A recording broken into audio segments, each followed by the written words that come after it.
안녕하세요. 음악과 미술 작품으로 성경을 이해하는 유튜브 채널 바이블 아치입니다. 이번 시간은 시편 일부로 시편의 개요, 구성, 주제별 분류, 시편이 주는 메시지, 내용별 구조에 대해 알아보겠습니다. 시편이란 책에 대해 알아보죠.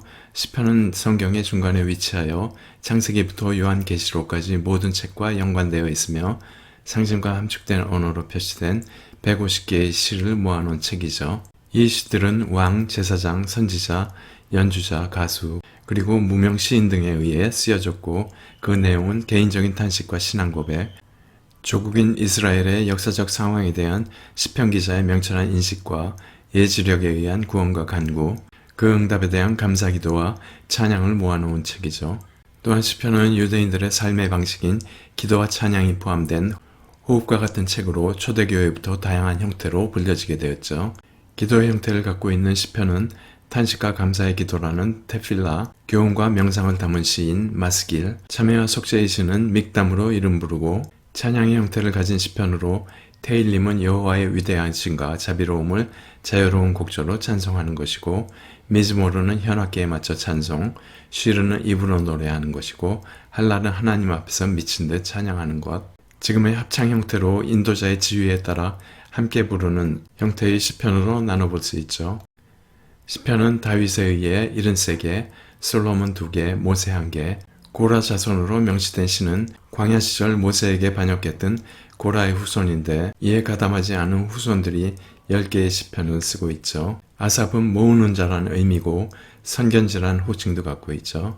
다윗과 솔로몬 시대 찬양 봉사자, 합창단의 악장, 언약궤 앞에서 재금을 치는 자로 기록되어 있고 시편 50편과 73에서 83편까지 12개의 시편을 기록하고 있죠. 헤만의 이름은 충실이란 의미고 유다 지파의 솔로몬의 지혜와 견줄만한 지혜로운 사람으로 기록되어 있고 에다는 영원이란 의미고 일명 여두둔이라 불리고 에스라 사람으로 솔로몬 시대에 지혜 있는 자로 각각 한 편의 시를 남기고 있죠. 이렇게 100개의 시편은 저자가 있고 나머지 50개의 시편은 무명 시인과 가수 등에 의해 기록되었다고 하죠. 성 암브로시우스는 밤에는 우레를 지켜주는 무기고 낮에는 우레를 가르치는 교사며 두려울 때는 방패고 거룩함을 지닌 이에게 축제며 고야함의 거울이고 평화와 화목의 보증이다 라고 말하고 있죠. 시편은 1권부터 5권까지 5개의 책에 150개의 시로 구성되어 있고 좌측열의 여러가지 요소로 각 권을 비교해 보기로 하죠. 주저자는 1권의 1, 2편 제외하고 나머지 다윗에 의해 쓰여졌고 2권 42편부터 72편까지 다윗과 고라 자손, 아삽, 솔로몬이 지었고 3권은 73에서 89편으로 아삽, 고라 자손, 헤만, 에단이 4권 90에서 106편은 다윗과 모세, 무명 기자에 의해서 5권 107부터 150편까지 다윗, 솔로몬, 무명 기자에 의해 기록되었죠. 각 권의 주 편집자를 살펴보면 1권은 다윗이고 2, 3권은 히스기야 요시야 왕, 4, 5권은 에스라와 느헤미야에 의해 편집되었고요. 주제는 1권부터 죄와 구원, 창조와 인생, 2권은 이스라엘 민족 파멸과 구원, 3권은 하나님의 거룩하심을 경외하며 예배와 성소에 대하여, 4권은 하나님의 통치와 인생 순례, 5권은 하나님 말씀에 대한 찬양으로 되어 있으며 또 모세오경, 토라와 연관되어 있어 1권부터 창세기, 출애굽기, 레위기, 민수기, 신명기와 관련됨을 알 수 있고 편집 시기는 1권은 기원전 1020년부터 970년까지, 2, 3권은 기원전 610년까지, 4, 5권은 기원전 430년까지 편집되었다고 하죠. 시편의 전체적인 구조를 도식으로 이해해보죠. 앞에서 본 것과 같이 시편은 이렇게 5개의 책으로 구성되어 있고 처음 시작하는 1, 2편은 서시에 해당하고 마지막 146부터 150편까지 5개는 할렐루야로 시작하는 하나님을 찬양하며 마무리 짓고 있죠. 시편 1편은 현명한 사람이 걸어가야 할 지혜의 길을 이야기하고 있는데 겸손과 신뢰, 고통과 죽음, 정의와 영광의 길인 예수님이 걸어가신 길로 탄식에서 찬양으로 나아가는 지혜의 길을 권면하고 있죠. 시편 2편은 왕의 통치에 대해 이야기하고 있고 1, 2권은 왕정시대에 다윗 왕이 자신의 나약함에 애통해하며 탄식시와 애도시로 구성되어 있고 3권은 분열왕국 시대에 나라의 위기와 악한 왕들의 통치로 인한 의인들의 고난을 다루고 있고, 4권은 포로 시대의 하나님의 통치에 대한 시로 시편 91편부터 100편까지 주님은 나의 피난처시고 왕이시고 악한 자를 벌하셔 정의를 실현하시는 하나님을 믿으며 주께 예배하고 새 노래로 찬양하며 소망을 주는 시로 이루어지죠. 5권은 포로에서 귀환하여 메시아를 기대하는 마음으로 시편 119편에서 여호와의 법과 계명, 말씀, 규례를 순종하는 삶을 통해 축복, 평화, 명철, 구원에 이르게 된다는 삶의 지혜를 강조하고 있고, 시편 120편에서 134편까지 성전에 올라가는 노래로 순례자들이 성전 계단을 올라가며 노래하는 모습에 성도들이 삶 속에서 천국을 향해 순례의 길을 떠나는 모습을 일치시키고 있으며, 인간의 다양한 삶에 개입하시는 하나님의 사역을 드러내고 있죠. 시편 137편은 포로 생활 중 바벨론 강가에서 예루살렘을 바라보며 슬픔에 잠겨 바벨론을 심판하는 기원의 노래를 부르고, 146편에서 150편까지는 할렐루야로 시작하는 찬양시로 시편의 마지막 절인 150편의 6절에서 호흡이 있는 자마다 여호와를 찬양할지어다 할렐루야로 찬양하며 마무리하고 있죠. 시편 전체를 볼 때 아래 화살표와 같이 시편 13편에서 다윗이 자신의 내적 고통을 하나님께 탄식하며 내리막길을 걸으며 하향하게 되죠. 그러다 시편 30편에서 슬픔 뒤에 기쁨을 주시는 하나님의 은총에 감사를 발견하고 찬양의 이유를 찾고 찬양을 약속하게 되죠. 여기서 하향 곡선은 상승으로 반전하고 시편 29편 하늘과 땅 천지 만물을 창조하시고 다스리시는 하나님의 영광을 찬양하고 말씀을 통해 은혜에 감사하고 죄에서 자유로워질 것을 기도하며 찬양의 길로 나아가게 되죠. 결국은 시편은 탄식에서 찬양으로 시편 1편에서 말한 예수님이 걸어가신 길, 즉 지혜로운 길을 따라 나아갈 것을 권면하고 있죠.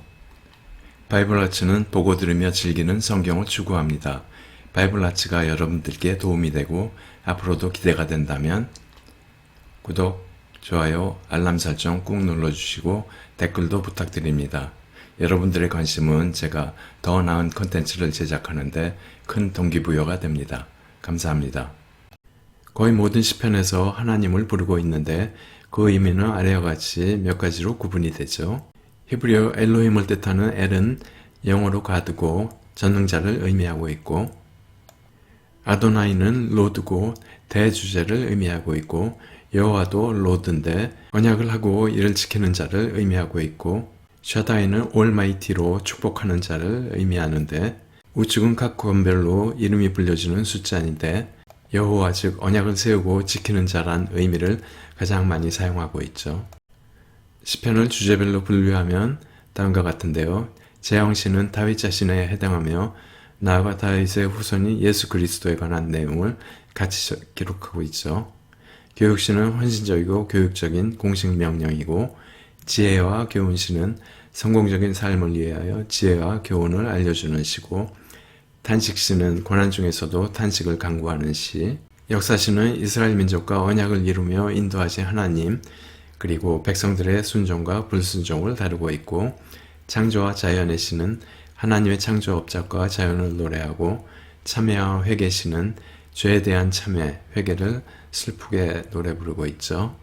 우측에는 각 시에 해당하는 시편들이고요. 복수와 저주의 시에서는 핍박하는 악한 자에 대한 심판을 강구하며 하나님의 공의를 찬양하고 있고, 신뢰시는 고난의 때에 더욱 하나님을 의지하며 신뢰해야 한다는 고백이고, 감사시는 하나님의 모든 은혜와 구원을 감사하고 있고, 축제시는 특별히 절기 때 주로 부르는 시로 성전에 올라가면서 하나님의 위대하심과 통치를 노래하고 있죠. 메시아시는 인간으로 오신 예수 그리스도의 말씀과 메시아로 일하심에 대해 기록하고 있고, 찬양시는 하나님의 위대하심, 능력과 구원을 찬양하고 있고, 할렐루야시는 하나님을 찬양하는 시죠. 우측은 각 주제에 해당하는 시편들을 열거해 놨죠. 시편은 우리에게 여러 가지 메시지를 전달해주고 있는데, 여러 가지 상황에서 인간의 감정, 즉 죄책감, 걱정, 우울함, 불안감으로부터 신뢰, 자신감, 기쁨, 칭찬을 발견할 수 있도록 하고 있고, 하나님의 성품에 뿌리를 두어 죄인에게 은혜와 자비를 베푸시고 절망에 빠진 영혼들에게 도움과 힘을 주는 기독교의 실용적인 메시지를 담고 있어 사도시대부터 초대교회 시절까지 그 이후에도 시편은 성도들이 가장 즐겨 찾는 책으로 알려져 있죠. 또한 메시아 즉 예수 그리스도의 오심을 기대하는 시편 기자들의 예언적 메시지를 담고 있어 그리스도의 통치, 순환, 죽음, 부활에 이르는 생애를 찬양하고 있죠. 2편하고 23편에서 통치와 아들의 자격에 대해서, 8편은 인간을 사랑하는 마음, 110편은 사제로서의 그리스도, 22편은 고통과 죽음, 16편은 그리스도의 부활을 노래하고 있죠. 10편의 종류별 내용이 조금씩 다른데 그 구성을 살펴보기로 하죠. 개인의 탄식시에서는 1인칭, 나로 지칭하며 개인의 일상사, 병, 무고한 고발, 원수, 피난처에 대한 기도로 하나님을 부르며 시작하여 탄식과 불평, 신뢰와 고백, 구원의 강구에 이어 찬양과 약속으로 마무리 짓죠. 우측에 이 같은 형식을 가진 시편을 명시해놨고요. 개인의 감사시는 환난에서 구원을 받음에 대한 감사로 하나님의 속성과 자비에 대한 감사를 노래하고 있죠. 하나님께 감사로 시작하고 본문은 감사자의 자기 경험, 환난과 고난, 탄식과 간구, 응답과 구원을 서술하고 있고 결론으로 하나님의 자비를 인정하고 영원한 감사를 약속하며 마무리 짓는데 우측에 관련된 시편이 명시되어 있죠. 이스라엘에 대한 탄식시는 우리를 주어로 하나님을 부르며 하나님 자신 원수에 대해 탄식하며 시작하고 본문에서 과거의 구원과 회상에 대해 고백하고 신뢰를 이야기하며 결론은 권고와 관련된 논고, 찬양의 약속으로 마무리 짓죠. 이스라엘 감사시는 찬양하라는 요청으로 시작하고 본문은 구원의 이유를 설명하며 역사 속에서 이스라엘에 행하신 구원을 감사하고 찬양으로 마무리 짓고 있죠. 이스라엘 제왕시는 왕의 등극이나 직분에 관한 내용으로 신탁 즉 신의 의지함으로 왕에 대한 약속을 이행하고 왕에 대한 안녕과 번영을 기원하고 제사장 선지자의 왕을 위한 중보 기도로 진행이 되죠. 이 같은 형식의 제왕시는 왕이 세워지는 상황을 그린 제왕 등극시와 결혼시, 전쟁시 등이 있죠. 찬양시는 하나님의 위대하심과 자비하심을 찬양하는 노래로 예배로의 부름인 여호와를 찬양하라로 시작하고 찬양의 동기와 이유를 말하고 있는데 신실로 참으로로 시작 여호와를 찬양하리니로 권고하고 여호와는 찬양받으리니로 회상하며 마무리 짓고 있죠. 여기엔 시온시와 여호와 등극시도 포함되어 있죠. 지금까지 시편의 주제, 구성, 주제 분류, 내용별 구조에 대해 알아봤고요. 다음 시간에 시편 2부로 이어지겠습니다. 감사합니다.